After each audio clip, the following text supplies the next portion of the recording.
Good morning, my dear students. Today we are discussing about the CHF, congestive heart failure. So, what is the congestive heart failure? How to treatment of this congestive heart failure? Now we discuss. So, congestive heart failure means it is a insufficient cardiac output.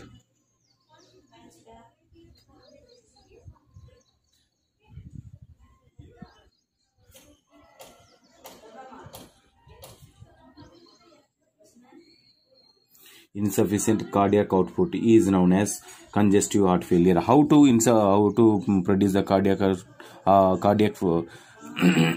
cardiac output, insufficient cardiac output, how to produce this? So insufficient cardiac output means insufficient blood transfer. So how to insufficient by the heart failure, mainly due to the systolic dysfunction and as well as the diastolic dysfunction. Systolic dysfunction and diastolic dysfunctions leads to the CHF. Systolic diastolic dysfunction of this in heart, it leads to the CHF. CHF means simply it is a insufficient cardiac output. Is known as congestive heart failure. So the congestive heart failure is treated by the several types of drugs are there. So it is the classification of the CHF.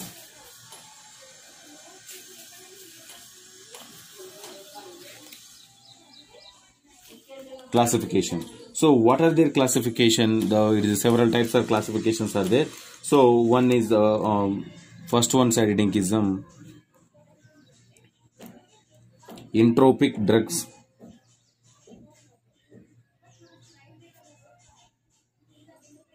Entropic drugs. So entropic drugs is example digoxin, dopamine,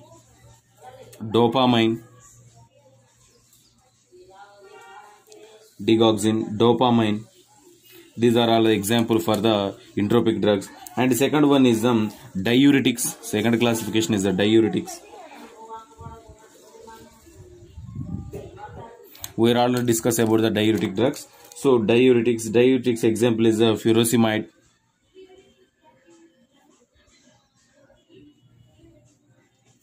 thiazides, furosemides and thiazides. And the next one, third one classification is the vasodilators.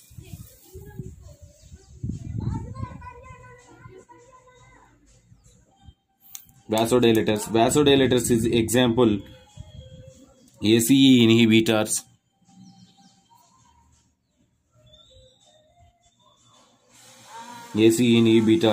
and the next one nitrates, nitroprusside,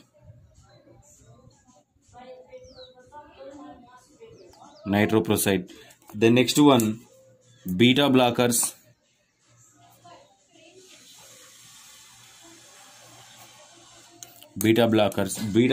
is example is a metoprolol tartrate or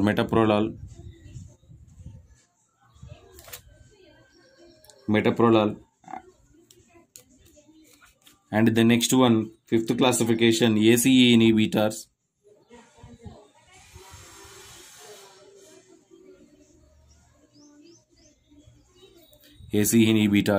So the ACE inhibitors is example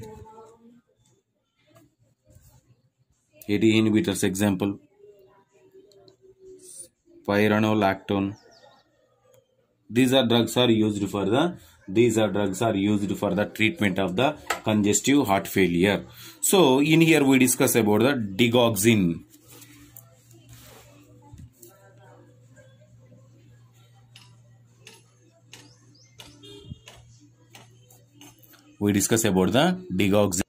The digoxin drug, it is used in the treatment of the CHF, used in the treatment of congestive heart failure.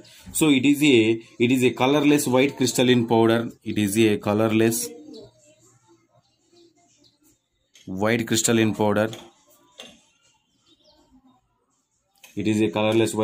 powder. This molecular formula C41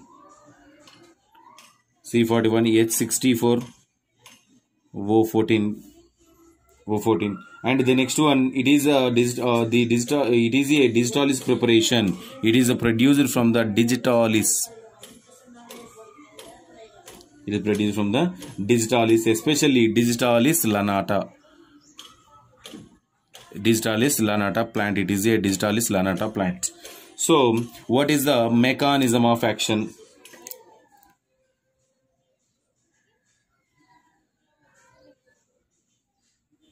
Mechanism of action. So, digitalis inhibit the sodium and potassium adenosine triphosphate. So, it is the inhibition of the. It is inhibits the sodium, potassium, and ATP adenosine triphosphate, and makes the more calcium and makes them more calcium and makes the more calcium available for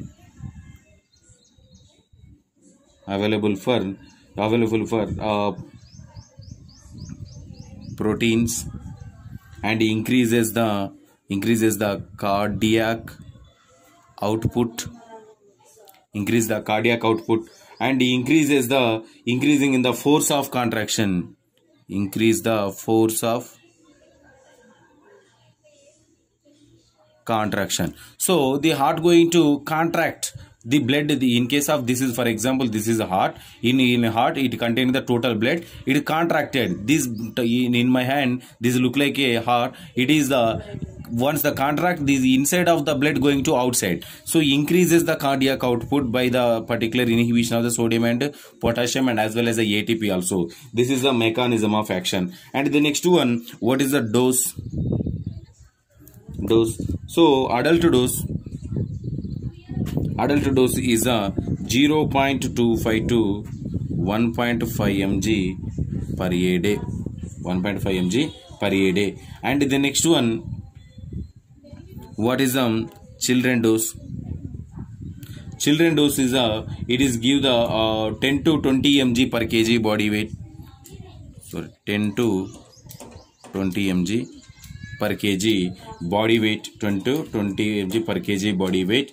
So per a day it is administered. And in here this is in adults wait. So in adults, the 0.25 to 1.5 mg per a day, this is the initially a starting condition. So after that we maintain the 25 mg to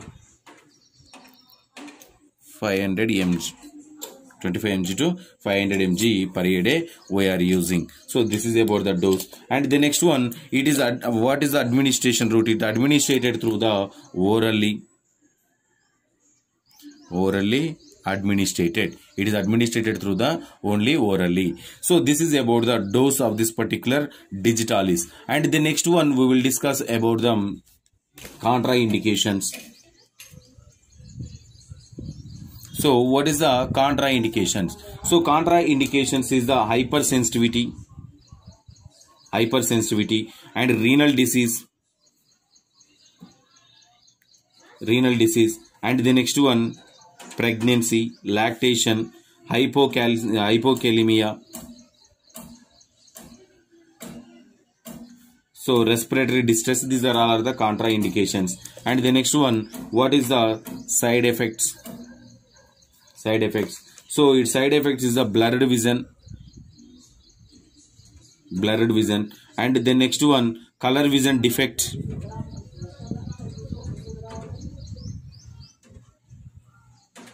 And the next one, headache, drowsiness, confusion.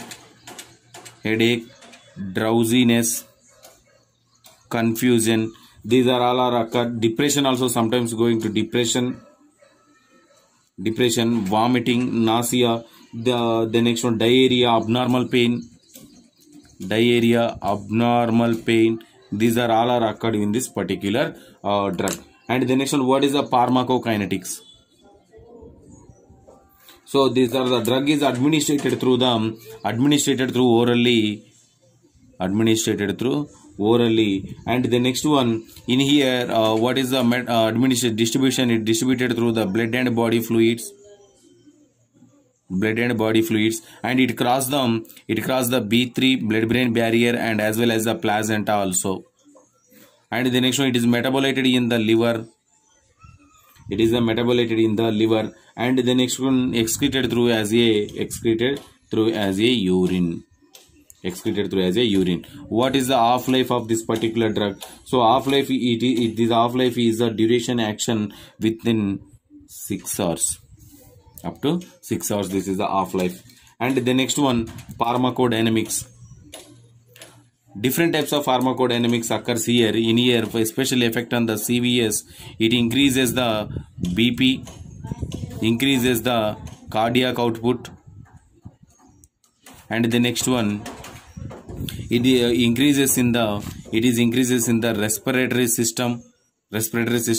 And the next one, increases the dopamine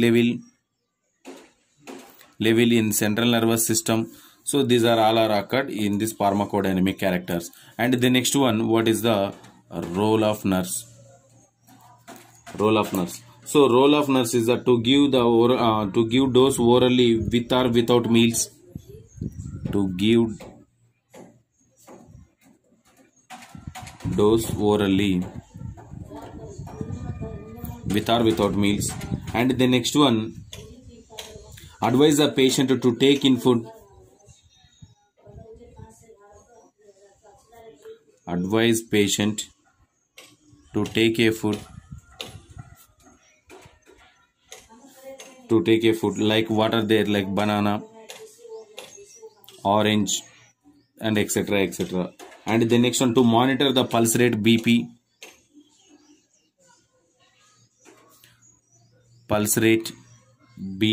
To monitor the pulse rate BP, and to assess the intake and output ratio.